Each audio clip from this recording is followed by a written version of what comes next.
आपल्याला अनेका दोस्ताची कमेंट आली होती की गायला मस्टडीज सारखं होतो, म्हणजे थांबून थांबून 8 दिवसानं, 10 दिवसानं, 4 दिवसानं, 5 दिवसानं असं सारखं फ्रिक्वेंटली होत राहते. आता ह्यावर विषय काय, नेमकं कारण काय समजून घ्या. शिव मित्रांनो, जो मस्टडीचा बॅक्टेरिया ना तो जनावरांच्या शरीरामध्ये राहिलेला असतो यात, त्यामुळं हे असा प्रॉब्लेम होतोय. ह्याला उपचार करायचा असा की डॉक्टरला बोलवून आपल्या प्रतिजैविकाची इंजेक्शन फ्रिक्वेंटली घ्यायची. 7-7 दिवसाच्या डोसवर देतील, नसेल तर 3-3 दिवसाच्या फ्रिक्वेंटली देतील. तेवढे 2-3दा इंजेक्शन देऊन घ्यायची. आणि दुसरी गोष्ट महत्वाची म्हणजे जनावराला मस्टायटिसवरनं पावडर मिळतात. बऱ्याचशा कंपन्यांच्या पावडर मार्केटमध्ये अवेलेबल आहे त्या. आता मी काही प्रॉपर एका कंपनीचं नाव घेऊ शकत नाही. तुम्हाला कुठली डॉक्टर प्रिफर करतात ना बेस्ट पावडर, ती घ्यायची. ह्याच्यावर बेसिकच विषय कव्हर होऊन जातोय. फक्त ह्याच्यात एक गोष्ट लक्षात घ्यायची, आपल्याला शेवग्याचा पाला असतोय ना, आपला शेवगा, आपण शेवग्याची शेंग खातोय, मोरिंगा म्हणते ती हिंदीमध्ये.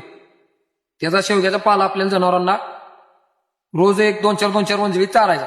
कसं कंटिन्यू 2 आठवड्यासाठी कंटिन्यू चारत राहायचं, जेणेकरून आपल्याला देशी उपचारातनं पण बऱ्यापैकी फीडबॅक मिळेल.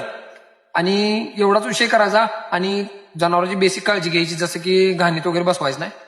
एवढी काळजी घेतला काय अडचण येणार नाही मित्रांनो, अशी माझी आशा आहे. धन्यवाद.